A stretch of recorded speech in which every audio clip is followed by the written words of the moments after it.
Disclaimer. None of these videos or audios for yoga, inspirational talks, guided meditations, A Course in Miracles, Lisa on the Go blogs are made to replace any medical or psychological treatment. We strongly suggest you find a quiet and safe atmosphere in which to practice these activities. Do not watch any video while driving or doing any other activity requiring mental alertness. Love, laughter, and peace. Lisa on the go with spiritual fitness on the go.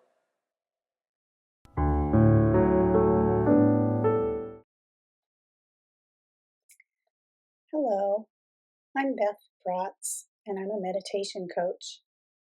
I teach people how to meditate, either in groups or one-on-one. And when I work with individuals, I also use my training as a life coach to help them apply practical spiritual teachings and meditation techniques to whatever is coming up for them at the moment. There are different approaches you can take to learn meditation, but today I'm going to talk about the benefits of listening to guided meditations as a way to develop your own practice. But first, what exactly is meditation? At its simplest, meditation is just focused, sustained attention on whatever is in front of you right now. There are a variety of ways to meditate, so this focused, sustained attention can be on a candle flame, on the sensations of your own breathing in and out, on a mantra or affirmation you say silently to yourself, on a sound, or on the way your body feels doing a yoga pose. These are just some examples, there are others. The practice of meditation is about gently coming back again and again to whatever point of focus you have chosen when you realize that you are lost in thought. We tend to spend most of our time lost in thought, with our minds wandering all over the place. This is what a normal day looks like for most of us. Author Michael Singer refers to this as the crazy roommate who lives in our head. The crazy roommate who lives in your head is always looking for ways to be offended by everyone and everything. It thinks everyone should have the same opinions as you. It also tells you that you aren't good enough, that you need to worry, that you should be afraid, that you should relive the past over and over again and regret the things you've said and done. It encourages you to be suspicious and to fight and struggle and resist what is. The problem is that we listen to the crazy roommate too much of the time. We believe what it says and we take it seriously.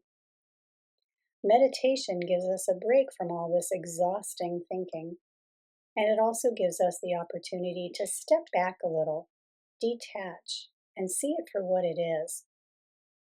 Meditation is important because it's in those moments of quiet meditation that we are most likely to find peace, grounding, and the inner truth and wisdom that exists beneath all the crazy mind chatter. When we learn to gently let go of the thoughts and not take them seriously, that's when we find out who we really are. This is a lifelong, ongoing practice. Even very experienced meditators will lose focus and get lost in thought. That's just what our minds do, and that's okay. And this is an important thing to remember when you're learning to meditate. Most beginners think the goal is to sit for a half an hour and have absolutely no thoughts during that time. An expectation like this will probably lead to nothing but a half-hour battle with yourself that will leave you more agitated than when you started. Over time, you may get better at suspending thinking during meditation, but what's more important, especially when you're first learning, is to begin to recognize your thoughts as merely thoughts. Your thoughts are not you. They do not define who you are. They are not necessarily important or interesting or true. The crazy roommate in your head is not who you really are. Thoughts are just these things your mind emits all day, and the point of meditation is to change your relationship to them. So rather than fight them and try to repress them, the goal during meditation is instead to get curious about them with kind and gentle attention. Are you remembering the past? Then make a mental note, remembering, and gently come back to focusing on the breath. Are you worrying about the future? Then say to yourself, worrying, and come back to meditating. Did you just catch yourself planning? Label that planning and bring your attention back to your point of focus. Are you ruminating? Were you fantasizing? Were you criticizing or judging? Then do the same thing.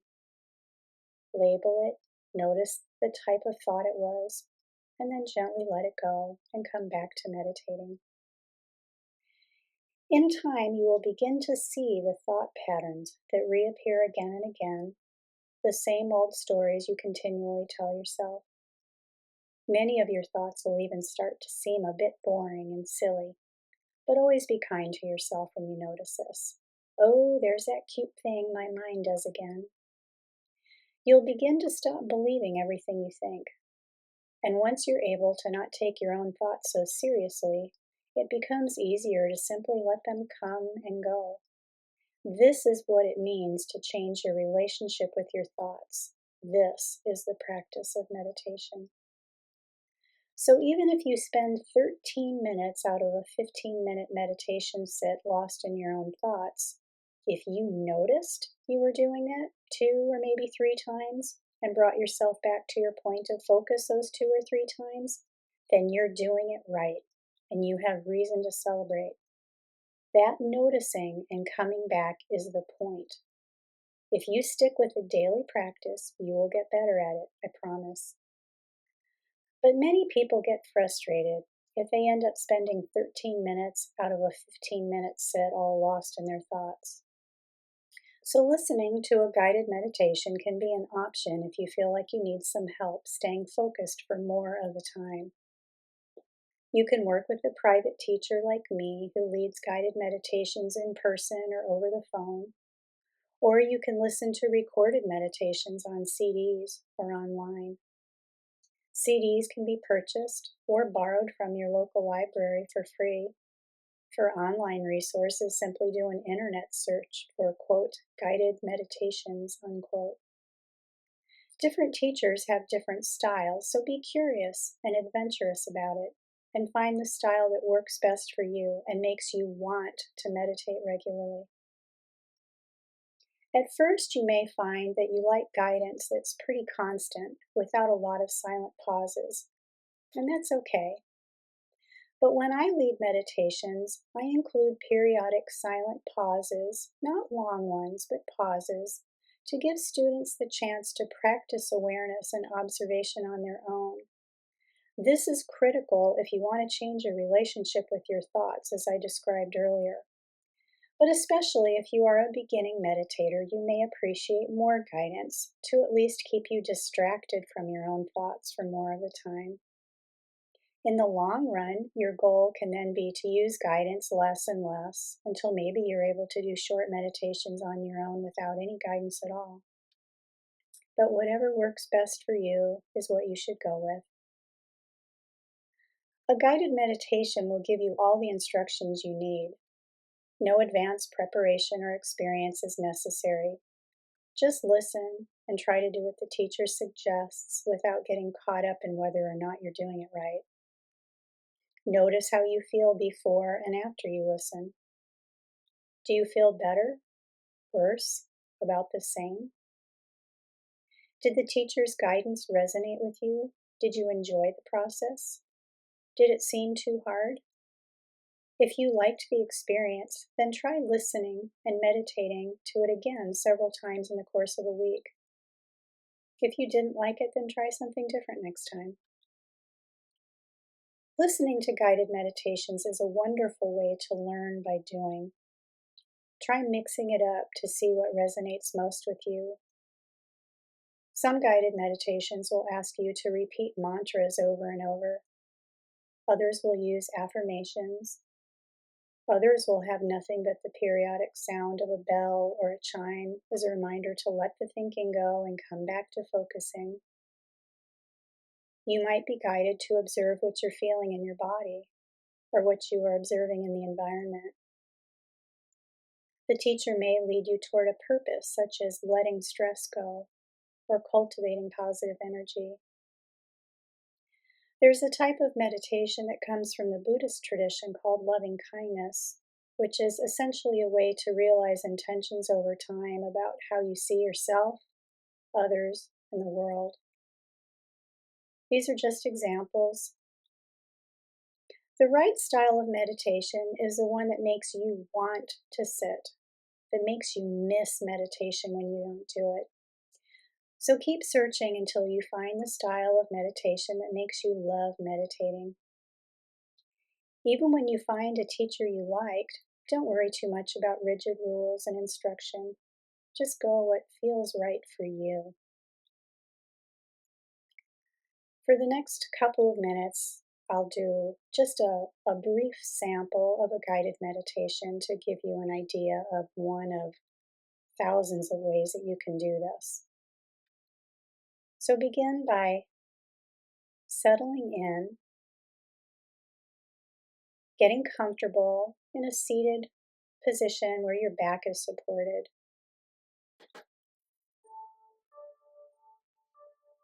And then take a deep cleansing breath in and let that go.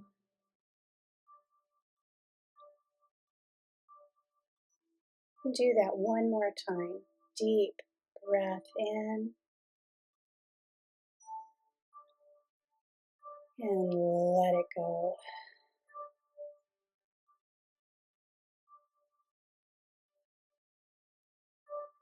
As best you can, let go of everything.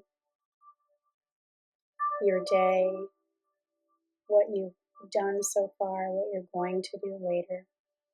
And try to bring your attention to right here, right now, wherever you are, just as you are.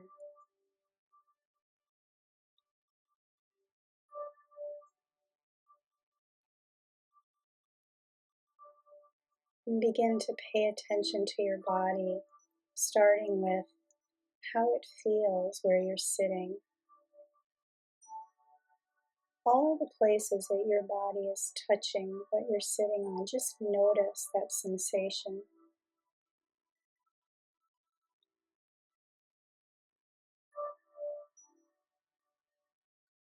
Notice the weight,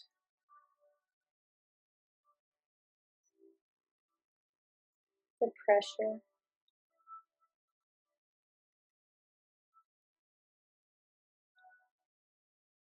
the texture.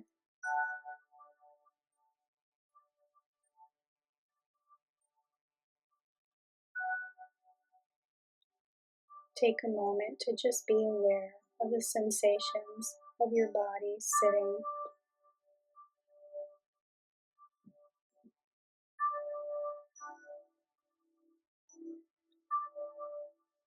And when you notice that you're lost in thought,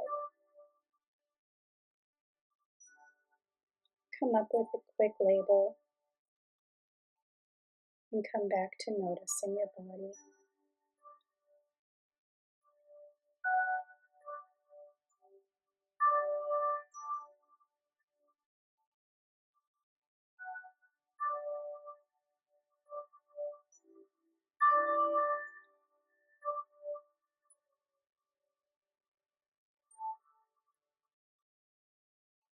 And next, notice how the clothes feel that you're wearing.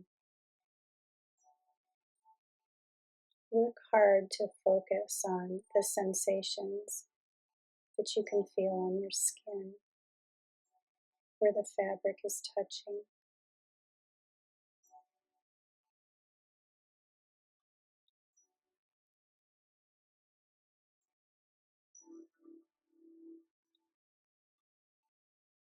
Notice the texture and the temperature.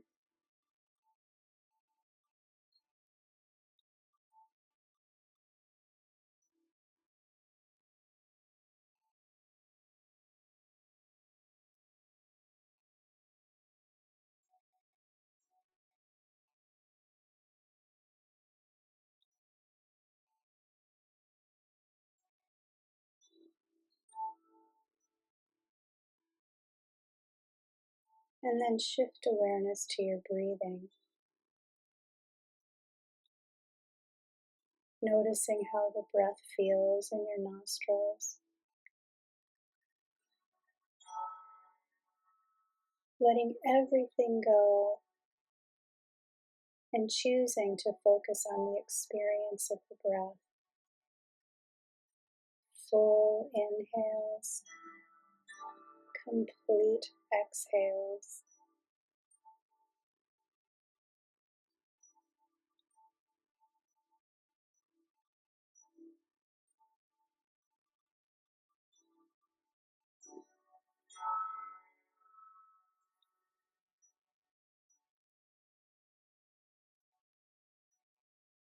Remembering to label and let go of thoughts when you notice that you're thinking.